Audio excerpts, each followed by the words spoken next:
Welcome, everyone, to this morning podcast. Today, we're joined by Oliver Vince, co-founder of Basecamp Research. We've got some big news to cover today because Basecamp is building what you can think of as the Internet of Biology. But they're not just doing it by scraping existing data. They're going out into the physical world and generating entirely new biological data at scale. And they've now partnered with none other than NVIDIA and Anthropic, and we're going to talk all about what that means. First and foremost, let me just say this is called the Trillion Gene Atlas. We're going to talk a bunch about stuff that I know absolutely nothing about, so I'll try and make it accessible, or at least try and get Oliver to make it accessible for all of us. He's here to talk about building a massive data moat in the real world, the future of AI-designed medicines, and scaling a category-defining deep tech company out of Europe. Oliver, tell me the origin story. What is Basecamp all about? Hey Andreas, thank you very much, and wonderful to be here, and thank you so much for the opportunity.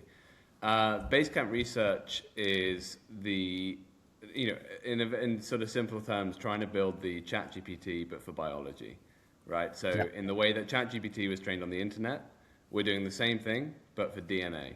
We are trying to program DNA in the same way that ChatGPT programs language. That's ultimately what we're trying to do. We all know the Human Genome Project. How is this different? Is it just because it's for all of biology? Yeah. Instead of just the human So genome? the thing that's really cool about this is mapping the entire tree of life. So what's not really understood sort of more broadly is that about 68% of all data we have of life on Earth comes from about 5 species. That's humans, rats, mice, a few others, right? Yeah. So most of everything we know about how life works, okay, is just from 5 species. There are trillions and trillions of species on planet Earth. And basically, this is a massive quest to go out and map them at a truly, global scale. And it's pretty daunting and pretty impressive. Tell me, how do you come about to build this idea? I know you're not just a desk research guy. You're actually someone who's been quite a bit in the field as well. Yeah, so I mean, myself and my co-founder, we both were doing PhDs at the same time. We've worked together for decades now. I was doing mine in cancer research. He was doing his in synthetic genomics, which is basically trying to edit genes to make new medicines. So he was trying to edit genes to make a HIV drug. I was trying to build better ways of developing cancers for brain therapy, for brain tumors, right? So we were both sort of in the lab, like properly doing nerdy stuff. And then the other thing we were doing on the side of it was we were running expeditions to the remote parts of the planet to basically try and explore what was out there. And a lot of this came from, just to put it into context, this was sort of 2019 time, just after OpenAI's scaling law paper came out. And it basically said, look, here's an amazing opportunity if we combine these 3 things. What we're going to do is we're going to go out and map planet Earth. We're going to find all the new biology. We're going to feed it into a transformer model. And then we're going to transform medicine because we know exactly what we would do. We just don't have the ability to go from DNA to that medicine that we want. How do you go about mapping? So we actually go out around the world. So our sort of light bulb moment was in 2019. We ran the first expedition to do fully off-grid DNA sequencing. Now let me break that down. The first expedition is basically a month on an ice cap, unsupported, with a sledge, in a tent, living, nose to tail, if you want to call it that, with your friends and colleagues, if you want to call it that. And then the other part is, actually DNA sequencing, right? So you're trying to map all the weird new biology that's in that amazing location. So we were in Iceland, we were in a hot spring, we weren't in a hot spring, we were near a hot spring. Our tent was on the ice cap, we were going out every day, we were looking in the hot spring.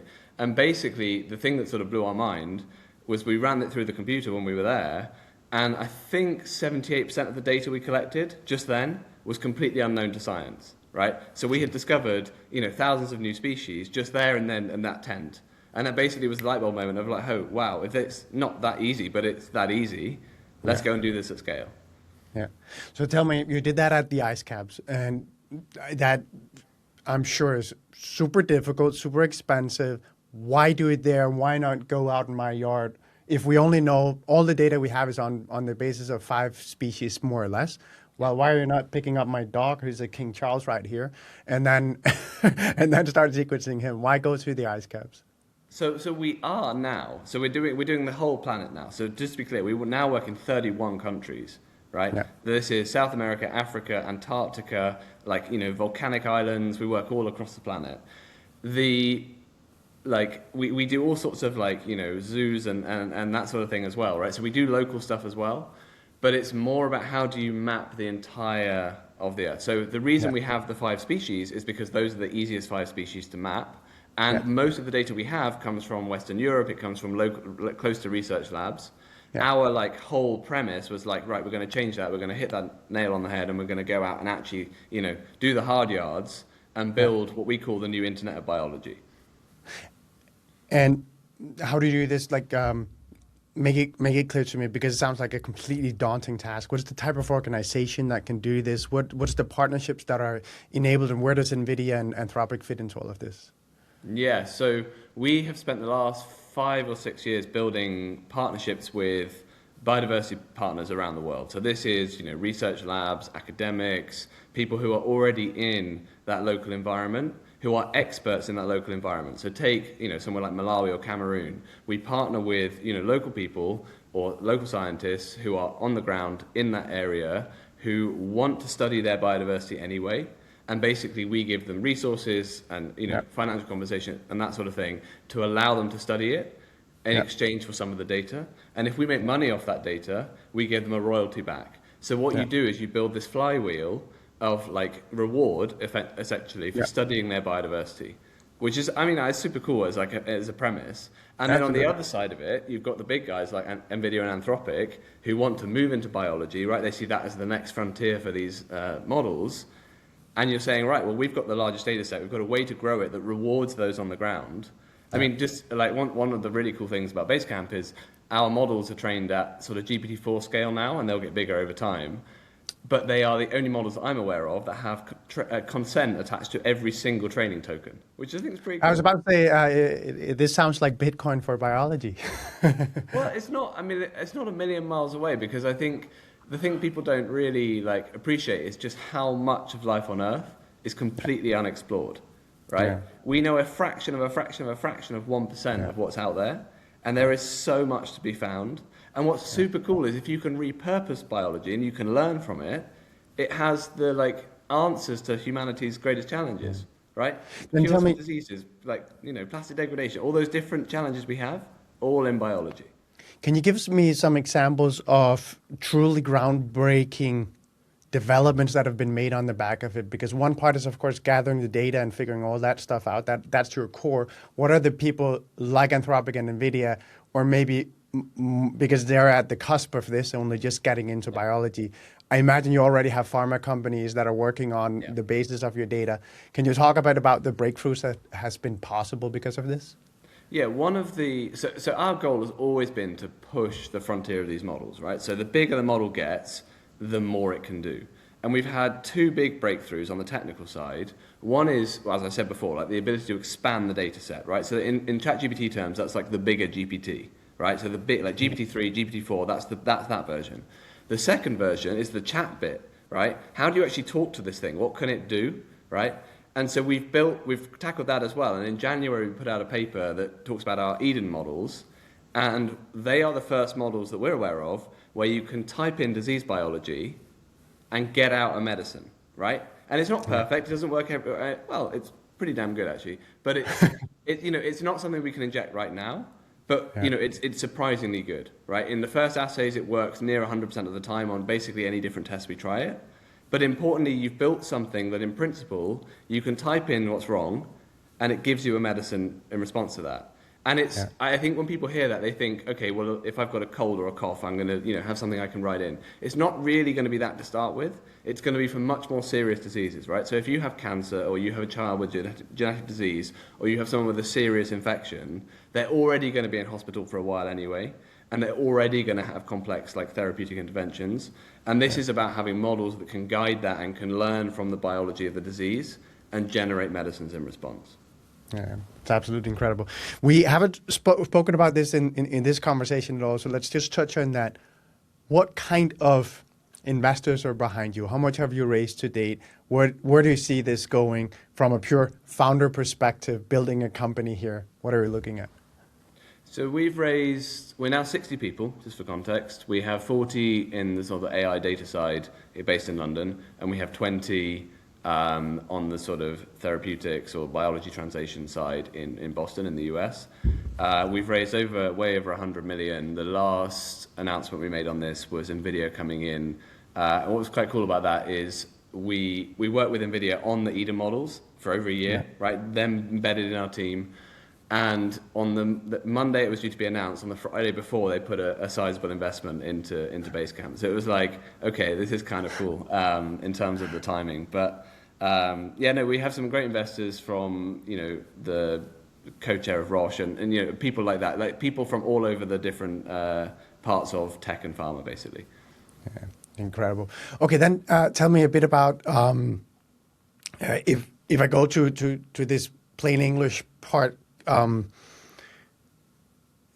How far are we from being able to truly have programmable biology where that's kind of accepted, everyone in medicine understands it, works with it, and we're getting to that point where we're all hoping we will be able to get to, that we will be able to cure almost all diseases because we can now run much faster experiments and trial development? Yeah. It's a really hard one to answer, and there have been a lot of very high-profile people that have promised the world in this space. Yeah. I am technically 100% certain that it is possible, and I am technically 100% certain it's coming in the next few years, that it will be physically feasible to take a patient record in one side, to have an algorithm process or some agentic system process that information and design a therapeutic candidate that has a high probability of working in one step, right? That is coming, and we are really surprisingly close to that. I think it's a little bit analogous to driverless cars. Think about driverless cars, right? Like, they've been technically possible for probably a decade by now, right? But they're only just starting to hit the streets of London. And maybe, and there's a whole load of challenges there. What's likely to happen here is the technology is capable of doing it. I mean, we saw the story with the guy who cured his dog, right? Like, it's technically possible to do these things, and it will get very, very, very good very quickly. The point at which that interfaces with the hospital system, I think there's going to be a lag. But I guess we're not that big a team. Our whole purpose is like getting to that future where it's technically feasible with the help of the Anthropics and NVIDIA and all the other parties we've got around the table. And driving a future that's better for everyone, because there is so much unmet need in the healthcare system. It's not like ChatGPT where we're good at poems and maybe get slightly better at poems, but there's not much. Humans are here, and maybe these algorithms can get here. In healthcare, we know what we want to do, right? We have people who are ill, we have an overstretched healthcare system, and we have models that are here today, right? And there is a huge gap in the middle.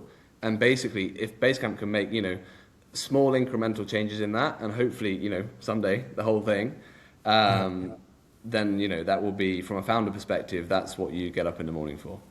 Yeah, very cool. Oliver, try and help me understand something, and I'm by no means an AI expert, and I'm even less a biology expert. But in AI, we always talk about this. Do you need synthetic data, or can models logically deduce the answer to something, or do you just feed it with more data? And then it gets smarter by that. Where are we on this? I assume that given you're focusing on the mapping part, you're saying that to be able to do things really meaningfully in medicine and biology, we need that data layer to be much more expansive than it is today, because there's no way a model will be able to logically deduce its way all the way there.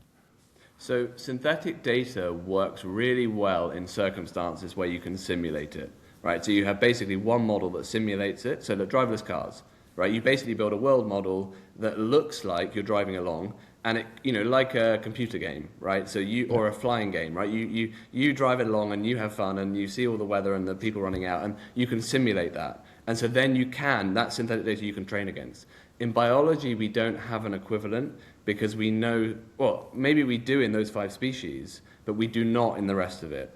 And if we're trying to build, I mean, this is kind of our thesis, right? If you push towards generalized biological intelligence, which is mapping Earth, learning from evolution as consistently and at a larger scale as you can, that will drive outcomes. And I think it's important to recognize that the scaling curves of these technologies in biology are also, advancing very, very rapidly, right? The cost of DNA sequencing is dropping very rapidly. The power of the compute models, the GPU acceleration of these models is also accelerating fast. And basically what Basecamp is trying to do always is ride the very frontier of those waves, right? So we're not doing this alone. We're not doing this in isolation. And we are doing it with the help of partners in 31 countries as well, right? So it's a massive effort that is crystallized through the sort of Basecamp engine, if you like. Yeah. Oliver, tell me, why is it valuable to know the genetic makeup of a dung beetle to solve medicine for humans? Exactly the same reason that ChatGPT needs to learn from Reddit comments to write your homework, right? The transformer moment in natural language was the moment when they realized that rather than complex algorithms, complex ways of learning about language, right? So that the original way that we tried to learn language was you would learn grammar, you'd learn semantics, you'd learn all these different rules of language. And then basically they figured out, some of our friends figured out that if you just take the transformer architecture, which is incredibly simplistic at its core, it's just A is next to B, which is next to C, right? And you do that at a massive scale, it somehow gets intelligent, right? And it's not quite as literal as that. I'm just simplifying it a bit. But that same premise has not yet been ported over to biology because we don't yet have the internet of biology to train from, right? And so the race we're seeing in the natural language space between Anthropic, ChatGPT, OpenAI, all the others, is basically because the internet exists. It's can you build models at the scale of the internet? Can you iterate and can you innovate faster? And then also, there's been companies like Scale AI that have been very large because they've been able to supply higher quality training data over time. Basecamp's data will not probably be the only data set we ever need, but it's definitely an important missing piece in the generalizability of these models. Yeah. Let me ask you some founder questions because you've built something that I'm sure that there's a lot of you in Europe and the world that are trying to achieve as well. Tell me, you come from a research background. What is the thing that has surprised you the most of being a founder and where you say, this is really something you got to prepare for if you want to be successful? So I think the thing that most researchers struggle with is giving away things. Right? When you start the company, you are doing everything. And then basically your job over time is just increasingly to be a storyteller, right? To be a communicator, to communicate what you want to do. And so I think the way I would talk about particularly deep tech startups, right? It's less true in the software business, other areas of startups. But if you want to start a deep tech startup, you have to know exactly what you want to do in 5-10 years' time. Right? You know what you want to achieve. And then you basically consider, is a startup or an academic lab or one of these other views the right way to go? And for us, the nature of what we were trying to do and the size of what we were trying to do, a startup is the perfect way to go. But I think people only come on board and only want to work with you who are truly good if they can see you're very genuine about that, right? So very best people at the intersection of AI and biology, right? They can tell whether you mean it or not. Right, and they can tell if you're there just to sort of start a company and it's kind of fun and we've been through an accelerator and this isn't the new frontier. When you're doing this day in, day out for years and years and years, if you don't have that very clear where you want to go and very clear belief that it can be done and you will just get it done. And it doesn't matter who bets against you, if you like, you will just set out to prove them wrong. And we've had a lot of setbacks at Basecamp, to be clear, right? Things don't go right all the time. But I think it's that, if you are a researcher and you have a view of what the world needs to look like this is an amazing place to be, but it's also, a long journey. And that's absolutely fine, but it's a privilege to be part of it as well.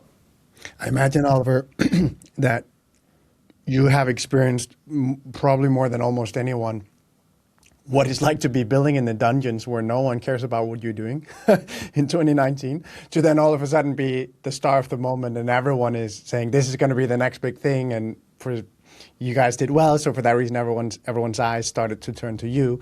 Can you talk a bit about managing through that, what it does to yourself as your own psyche and also the team psyche, and how to stay disciplined through a process like that? I think for us, it's relatively easy. We are nowhere near where we need to be yet, right? Like, basically, I want a model where patient comes in, right? Someone with, serious cancer that no one knows how to treat, or a baby is born with genetic disease no one knows how to treat, and you can write in what's gone wrong, or you can give it the information, and it tells you what to do, right? Yeah. And not only tells you what to do, it achieves a level of sophistication that we would never have been able to achieve. And it sort of, it simultaneously increases the number of patients that we can treat, but also lowers the burden, right? So it's like, for me, it's not, like, we're not there yet, right? Like, I need Anthropic, I need NVIDIA, I need those other people to help me do what I want to do. And I have a lot of respect for them, and they are very, very good. But, like, honestly, the Trillion Gene Atlas for us feels like the starting gun on the next phase of Basecamp. It's like, we built the first database, we built these partnerships around the world for, like, 5 years. We built this Eden model, which is, a GPT-4 scale model, which, you can type in disease biology and it gives you the output, and it works sort of, antimicrobials as an example, right? You type in pathogens, the WHO critical priority pathogens, and it spits out, like, working antibiotics with 97% accuracy, right? Like, it's pretty cool that it can do that. Yeah. But, like, honestly, it's now, right, okay, we've proven the start of that thesis. We know it can be done, and we have a route to doing it. And now it's like our responsibility, almost because we can see it, to go out and do that.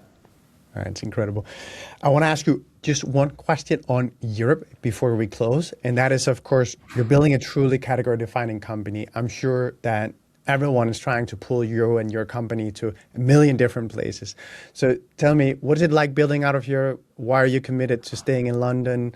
What are you seeing that we should be doing differently? Would you wish that our ecosystems were more helpful to you, or would you say, no, the support has been incredible, I love being here? I think the reality, so there's two parts, right? There's a reality to the difference, right? There is a capital structure difference, which is pretty obvious to everybody, and that will, and has manifested itself in basically Basecamp being predominantly US owned. Right? That's just the nature of life, and that probably will continue until something drastic happens.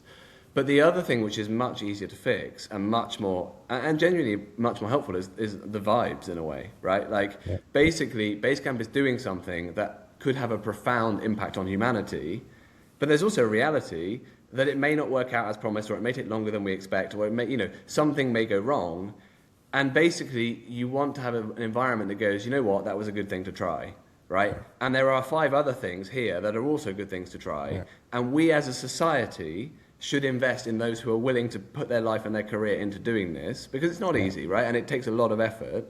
But it's a sort of attitude shift, right? Rather than saying, oh, it fell apart, we knew that would fall apart, it was a silly idea. Let's try and make these ideas work, just as a mentality shift. But because for us, we're at the intersection of AI and biology. London is the best place in the world for that. I mean, there's been some very famous figures come out of that exact ecosystem. The UK has a historical advantage in what we call domain AI, which is, you need the domain expertise plus the AI expertise. We're probably not going to win in generic LLMs, and we shouldn't really try. But in the domains, I think we have an opportunity to absolutely win out, right? And the US firms are now coming to the UK to see that. The question is, can we keep it here, and can we keep this ecosystem alive? And honestly, the thing that's going to kill it is people just like being negative on it, right? Honestly, it's as simple as that. Yeah.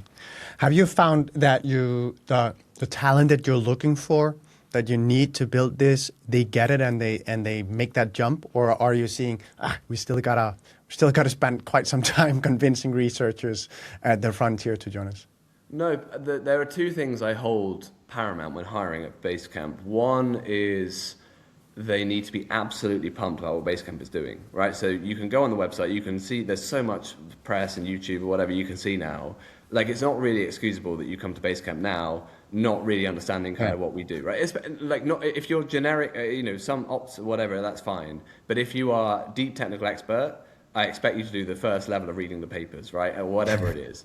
But I don't mind why you're pumped about Basecamp. The people who build partnerships around the world, who work with the UN and do all those different things, they're pumped up Basecamp for a completely different reason to the people in Boston who are actually making medicine, right? So, but they're all pumped about it as a principle, and they're all excited to work together, and they all realize that there's a like interplay where they all depend on each other. Then the other part to it is just making sure that they're better than you, right? And if you come out of a good research lab and you've been in a good research environment, like it's very easy to see if people are better than you. And generally the argument people have is if they tell you you're wrong in the first interview. The best people I've ever hired in the first interview, I said, so this is what we want to do, this is where we want to go. And they were like, that's wrong. And I'm like, you know what? Now I'm listening. So you basically just want to make sure people are better than you and they're pumped about Basecamp, because that allows you to give it away, basically. It allows you to say, look, this person is a world expert in this space and they are super excited about what we're trying to do. Like, they have complete responsibility. We should check in, we should talk, all that sort of thing. And, you know, but ultimately, I'm going to give them that responsibility and see what happens. Yeah, incredible.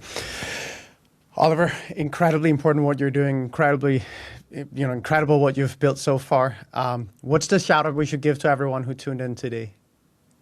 I think if it's, European focused, I think it's just that we should be proud of the technology that's actually being built in Europe right now. There are some great founders, and Basecamp is one of them, but there are many, many others in Europe that are around who are working very hard and building amazing technology.